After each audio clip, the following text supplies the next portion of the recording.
Hello বন্ধুরা, তোমার সকলকে স্বাগতম তোমাদের চ্যানেল ডাব্লিউবি প্রাইভেট টিউশনে। আজকের এই ভিডিওতে আমরা রায়মার্টিন প্রশ্নবিচিত্রা 2024 অষ্টম শ্রেণীর ভূগোল বিষয়ের যে তোমাদের তৃতীয় ইউনিট টেস্টের জন্য যে তোমাদের 8 নম্বর স্কুল রয়েছে হাওড়া জেলা স্কুল, পেজ নাম্বার 302-এ তো এই প্রশ্নপত্রের উত্তর নিয়ে আলোচনা করব। দেখো, তোমাদের প্রথমে দুই দায় কি প্রশ্ন বলছে, সঠিক উত্তরটি নির্বাচন করে লেখো। একেরটা বলছে ক্রেফের সীমা ও নিপের সীমার মধ্যে অবস্থিত বিচিত্র রেখাটি হলো কি, বলছে অপশান নাম্বার সি সঠিক উত্তর হবে। এটা হবে রেপেত্রি। অপশান নাম্বার সি বেলে পাথর রূপান্তর হয়ে যে শিলা সৃষ্টি করে তা হলো কি, এটা হবে option number C quartzite. Next প্রশ্ন বলছে তিনেরটা বলছে যে তাপমাত্রায় বায়ু সম্পৃক্ত হয় তাকে বলা হয় শিশিরাঙ্ক। অপশান নাম্বার এ বলছে বজ্রমেঘ নামে পরিচিত যে মেঘটি সেটা হলো কি, এটা হবে option number B cumulonimbus. Option number B. আর ভূমধ্যসাগরের জলবায়ু দেখা যায়, এটা হবে অপশান নাম্বার ডি মিশরে।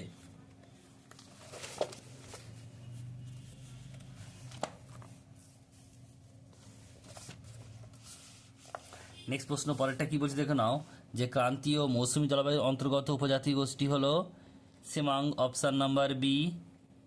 নেক্সট প্রশ্ন রয়েছে ভোপাল গ্যাস দুর্ঘটনা যে সালে সংঘটিত ছিল সেটা হবে অপশান নাম্বার এ 1984। অস্ট্রেলিয়ার রাজধানীর নাম কি, Canberra. Option number B. Murray Darling অববাহিকার সৃষ্ট নাতিশীতোষ্ণ তৃণভূমি যে নামে পরিচিত তা হলো কি, এটা হবে ডাউন্স। Option number B. বিশ্ব পরিবেশ দিবস পালিত হয় 5ই জুন। Option number A. এবার হচ্ছে দেখো শূন্যস্থান পূরণ লিখতে হবে উপযুক্ত শব্দ বসিয়ে। একেরটা বলছে ভূ অভ্যন্তরের ড্যাশ স্তরে, এটা হবে ভূত্বক। কি লিখবে, ভূত্বক। ভূত্বকের স্তরে পরিচালন স্রোত দেখা যায়। ঘূর্ণবাতের কেন্দ্রে ড্যাশ চাপ বিরাজ করে, নিম্নচাপ। কি হবে এটা, নিম্নচাপ। নেক্সট প্রশ্ন তাজমহল ড্যাশ শিলায় গঠিত, এটা হবে রূপান্তরিত শিলা।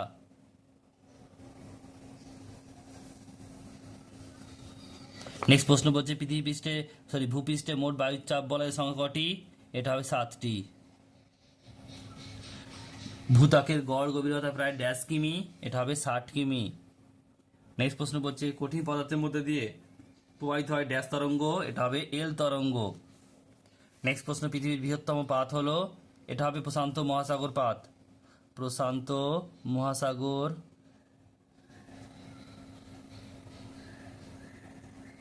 নেক্সট প্রশ্ন বলছে বায়ুর আর্দ্রতা পরিমাপক যন্ত্রের নাম কি, হাইগ্রোমিটার। হাইগ্রোমিটার। হাইগ্রোমিটার। এরপরে দেখো সত্য মিথ্যা মানে শুদ্ধ অশুদ্ধ লিখতে হবে। তো একেরটা কি বলছে দেখে নাও, বলছে চারদিকে একটা রূপান্তরিত শিলা খনিজ তেল পাওয়া যায়, এটা হচ্ছে অশুদ্ধ। নেক্সট প্রশ্ন পরেরটা বায়ুর উষ্ণতা বৃদ্ধি পেলে জলীয় বাষ্প ধারণ ক্ষমতা বাড়ে, এটা শুদ্ধ। নেক্সট প্রশ্ন বলছে ভূ অভ্যন্তরে গভীরতা বৃদ্ধির সঙ্গে সঙ্গে উষ্ণতা হ্রাস পায়, এটা হবে অশুদ্ধ। নেক্সট প্রশ্ন বলছে 40 ডিগ্রি উত্তর অক্ষরেখা সন্নিহিত অঞ্চলকে গর্জনশীল চল্লিশা বলে, এটা অশুদ্ধ হবে। নেক্সট বলছে অভিসারী পাত সীমানাকে গঠনকারী পাত সীমানাও বলে, এটা হচ্ছে অশুদ্ধ।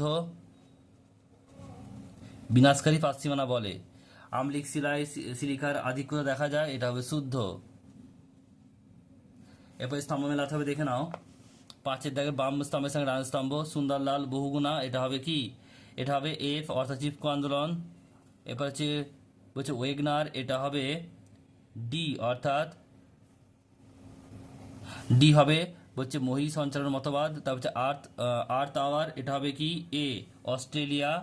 তারপর হচ্ছে সামুয়েদ, এটা হবে সি তুন্দ্রা জলবায়ু। জলপাই, এটা হবে ই অর্থাৎ ভূমধ্যসাগরীয় জলবায়ু। আর বাকি হচ্ছে ব্রেকেন হিল, এটা হবে বি অর্থাৎ রূপস শহর।